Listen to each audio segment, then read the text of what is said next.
Hello, my little creepy crawlies. Welcome back to my channel. Or if you're new here, welcome to my channel. My name is Beebus. I do nail art and I talk about things while I do nail art. And today, I hope you can tell the theme. We're going to talk about some spooky things. And while we do spooky things, let's do some spooky nails. I have the Unigella false nails full cover tips in XL on right now.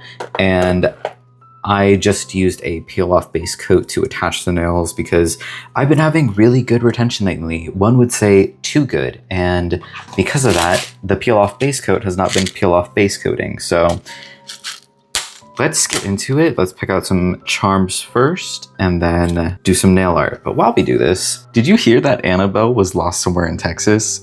Now, my first reaction to this, because I saw it on TikTok, obviously, and it was of this person screaming about how like Texas has enough to deal with and we don't need Annabelle like parading around causing mayhem. And honestly, I disagree. Myself personally, I can think of about 3 or 4 people just off the top of my head that could benefit from Annabelle haunting, Annabelle triple double whammy Sammy. So, you know, unleash her. Actually, Podwatcher recently rebranded to Get Scared, covered Annabelle going missing in Texas, and I want to talk about that because Stephen Lim brings up such an amazing point that I once made a video about in the past, but I wasn't really secure in what I was saying, but since then have lived a bit longer and have now doubled down because of specific videos larger ghost hunters have made on YouTube as a platform. So essentially, Steven said something to the effect of, if Annabelle is a demonic possessed doll that can cause people great harm and make them sick and even, unalive them in some cases, why are these people okay with taking her out of the museum, taking out of her case to transport her, and unleashing her onto the general public? And I agree. Why are they okay with that? Because I can't remember if I am making this up in my head because I have so many arguments with myself whenever I think about these things, or if they actually said it on the show. I might rewatch it after this. I might not. Who knows?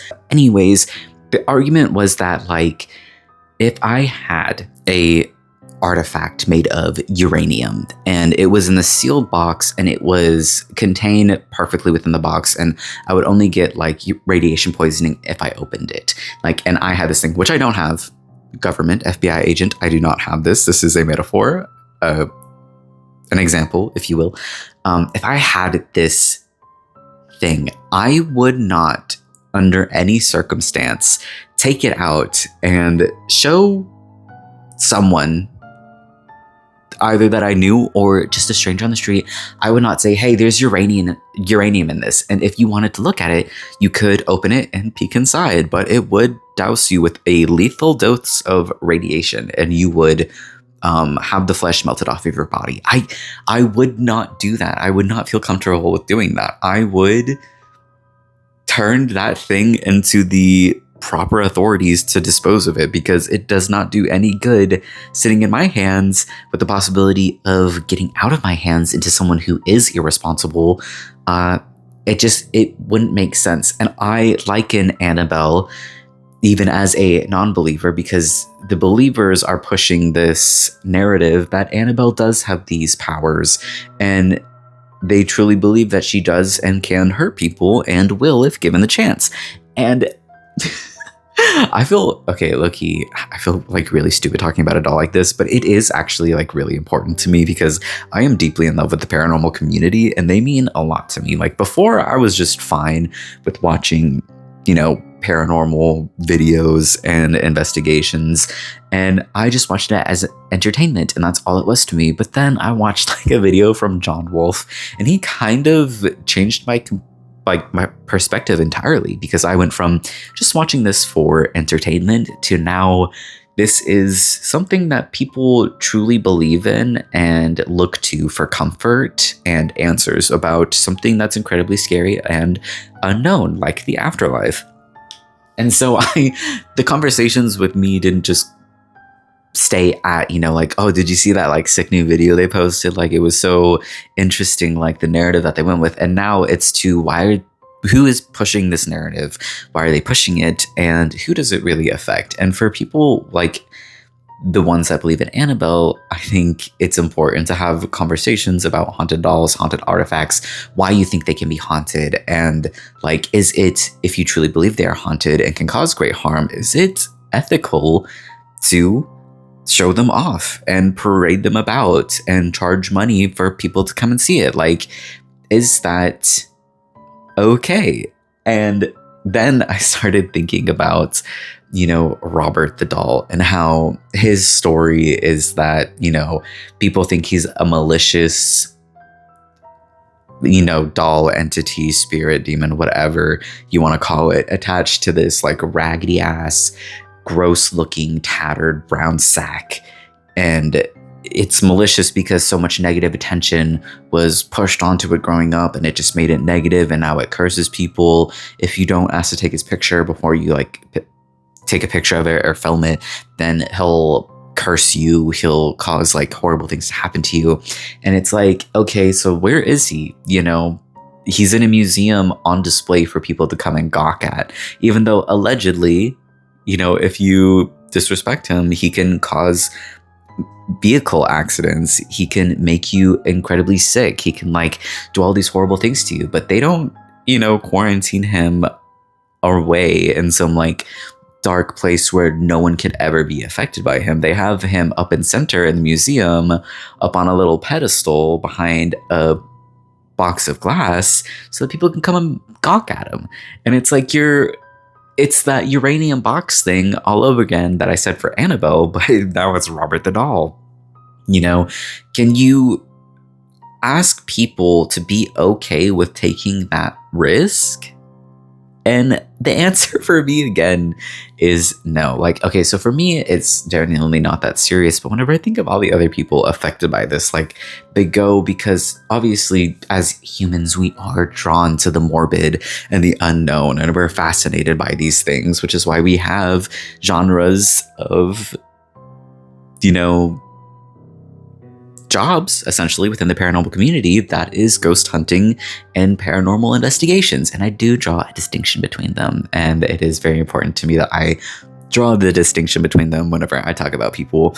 But that's also a whole other video about why ghost hunting is irritating and fun, and I hate it, but I also love it so much. Never stop, please.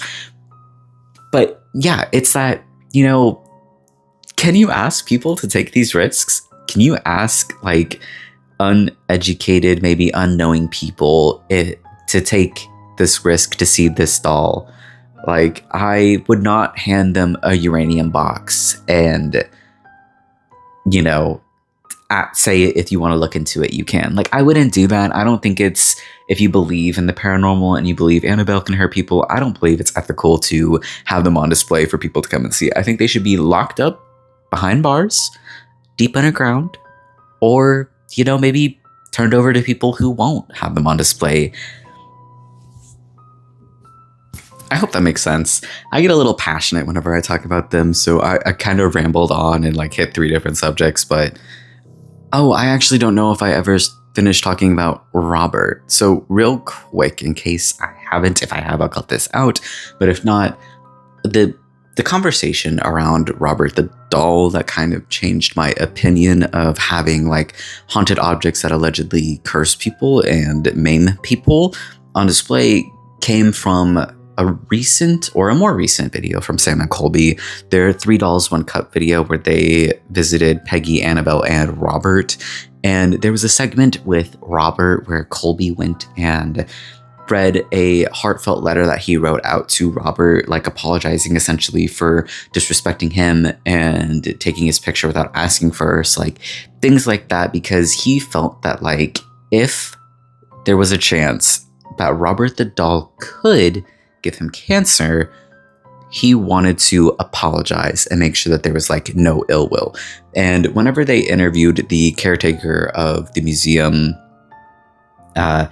Colby asked him, do you think that Robert the doll gave me cancer because he developed it sometime after his visit. And the caretaker said yes. And I feel like if you made it this far into the video, you could tell already that I hate that. Because I think the legend around Robert the Doll specifically, I do know it very well. There is just so much fluff inserted into it to make it feel more ominous and horrible than it actually is. Things that never even happened, like the allegations of it being voodoo, incorrect, wrong. There is some period racism in that that I won't talk about in this video because that could also be an entire separate video around it. But there, and honestly, okay, you know what? I'm about to trash Robert the Doll. I hate this guy. I hate this guy so much. So I want to make some really good distinctions, or like really clear distinctions between like the time now and the time whenever Robert was first gifted to this child, Eugene.